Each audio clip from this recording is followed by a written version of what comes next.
नसीबो कहती है कि प्यार की गंडेरी चूप ले और इस गंडेरी के सवाद के चक्कर में हमारे एक दोस्त का बाजू आया हुआ है इस वक्त बेलने के अंदर। अब ये बेलने के अंदर बाजू आने की क्या स्टोरी है, सबसे पहले इससे आगाह करता चलो। हमारे यहाँ जब कोई शख्स किसी मुसीबत या मुश्किल का शिकार हो जाए और कोई हल ना मिल रहा हो तो कहते हैं कि फलां शख्स का बाजू, या सरकी में कहते हैं कि फलां दी बाँ वेलने च फंसी पई।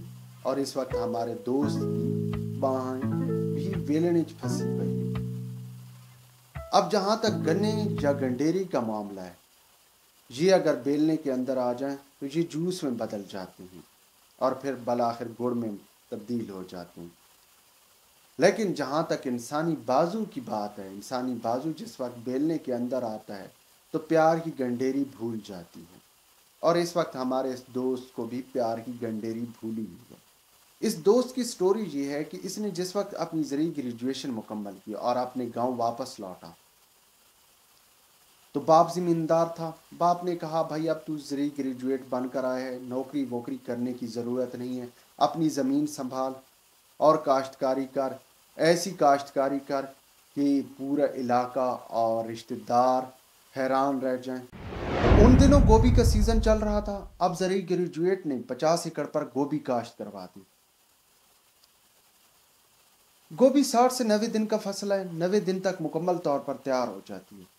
अब गोभी जिस वक्त तैयार हुई, पहले चंद दिन तो मंडी से खूब मुनाफा हासिल हुआ और पहले 3-4 एकड़ ने बहुत ज़्यादा मुनाफा दिया। लेकिन जो ही मंडी के अंदर फसल की भरमार हुई और गोभी ढेरों के हिसाब से आने लगी तो भाई शापर का रेट 5 रुपए तक चला गया। अब लड़का भी परेशान, बाप भी परेशान, ऊपर से लेबर एक शापर का 20 रुपए तक ले रही थी। इसके अलावा फसल के अखराजात अलहदा थे। अब बाप ने सोचा कि ज़रा ग्रेजुएट तो जोड़ों में बैठ गया है, जबकि घर में जानवर भी नहीं थे कि गोभी तोड़कर जानवरों को खिला दें। ऐसे में अड़ोस पड़ोस की मिन्नत समाजत की गई कि भाई हमने गंदम काश्त करनी है, आप जो है हमारी गोभी तोड़कर खुद भी खाएं और अपने जानवरों को भी खिलाएं और फिलफौर हमें ज़मीन खाली कर दें। अब लड़के ने फार्मिंग ही करनी थी, गंदम काश्त कर ली। अब यहाँ पर एक और फार्मिंग में सबसे कठिन मरहला है और वो है पानी का, और ख़ासकर नहरी पानी लगाना बहुत ज़्यादा मुश्किल है। इसमें एक तो टाइम मैनेजमेंट ज़रूरी है, इसके साथ साथ पानी की बारी कभी गर्मियों की रात को भी आ जाती है और कभी सर्दियों में पो की रात को भी आपको पानी लगाना पड़ता है। अब जहाँ तक गर्मियों की रात की बात है तो गर्मी की रात में अक्सर सांपों के साथ मुलाकात होती रहती है, जबकि सर्दियों की रात में स्याही मैल अंधेरा और उसकी भिनभिनाहट के अलावा और कुछ नहीं होता, सिर्फ आप होते हैं, अंधेरा होता है। अब लड़का खुद तो पानी लगा नहीं सकता था, उसने एक बेलदार हायर कर रखा था। अब बेलदार का नाम कुछ और था, उसने प्यार से उसको डेस्टिमोना कहना शुरू कर दिया। पहले तो वो अपने इस नाम पर नाक चिढ़ाने लगा कि ये क्या नाम रख दिया, लेकिन जब लड़के ने बताया कि भाई डेस्टिमोना एक शहजादे का नाम था, हालांकि डेस्टिमोना शेक्सपियर के एक ड्रामे का किरदार है। डेस्टिमोना एक शहजादी थी जो कि बाप के नौकर के साथ भाग गई थी। खैर ये बात उसने मुलाजिम को नहीं बताई थी, वगरना बेलदार साहब ने भाग जाना था। खैर पो की एक रात को बेलदार साहब गंदम के खेतों को पानी दे रहा था। अब पो की रात थी और 400 मुकम्मल खामोशी थी। दूर कहीं किसी कुत्ते के भौंकने की आवाज़ आती या कभी कभार कोई गीदड़ की आवाज़ आ जाती, वगरना 400 खामोशी ही खामोशी थी। पो की रातें अमूमन लंबी होती हैं।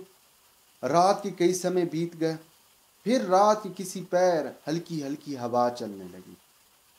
अब हवा के साथ ही पत्तों के गिरने की आवाज़ आने लगी, मगर इसके साथ एक और आवाज़ भी आने लगी जिसने डेस्टिमोना को बहुत ज़्यादा चौंका दिया। वो आवाज़ थी खड़खड़ाहट की, खड़ खड़ खड़ खड़ खड़। डेस्टिमोना ने चारों सूर टॉर्च मारी, ये क्या बला आ गई है, ये किस चीज़ की खड़खड़ की आवाज़ आ रही है। अब डेस्टिमोना को तो कुछ नज़र नहीं आया। यहाँ पर डेस्टिमोना के दिल में ज़रूर खौफ पैदा हुआ और डेस्टिमोना ने वहीं पर अपने चप्पल उतार दिए और घोड़े की तरह दौड़ता हुआ अपने मालिक के डेरे पर आ पहुंचा اور مالک کو ساری کہانی سنا دی۔ اب مالک بھی بہت زیادہ حیران اور پریشان ہوا کہ بھائی یہ کیا ماجرا ہے۔ مسئلہ یہ تھا کہ پو کی سالانہ بندی بھی آنے والی تھی اور کھیت کو پانی بھی لگانا ضروری تھا۔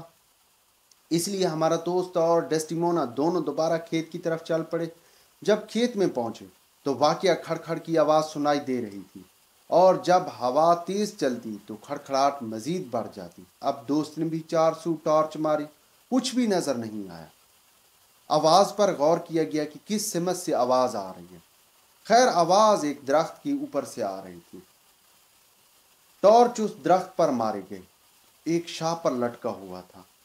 شاپر کیا تھا؟ ایک پلاسٹک کا بیگ نما شاپر تھا جو کہ ہوا کے ساتھ کھیل رہا تھا۔ اب کہانی یہ تھی کہ انہوں نے دن کو کھاد ڈالی تھی اور شاپر وہیں ڈال دیے تھے۔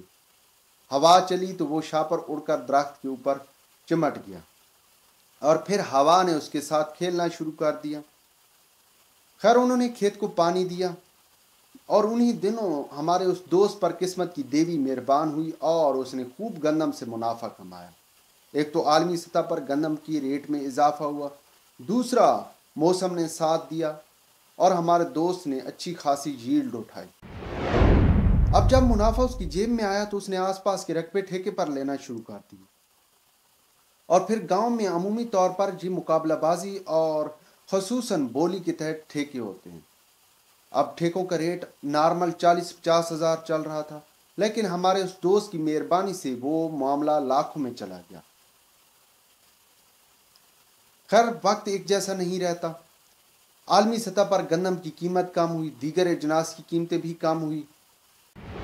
اب جہاں ہمارے دوست نے مہنگے ٹھیکے لے رکھے تھے یا لے رکھے ہیں، وہ ان قیمتوں کی وجہ سے بہت زیادہ پریشان ہیں، اور اس وقت صورتحال یہ ہے کہ جہاں اس کا بازو تو بیلنے میں آیا ہوا ہی ہے، وہیں پر ان تمام کسانوں کا بازو بھی بیلنے کے اندر پھنسا ہوا ہے جنہوں نے اس کی دیکھا دیکھی ٹھیکوں کے ریٹ بڑھائے۔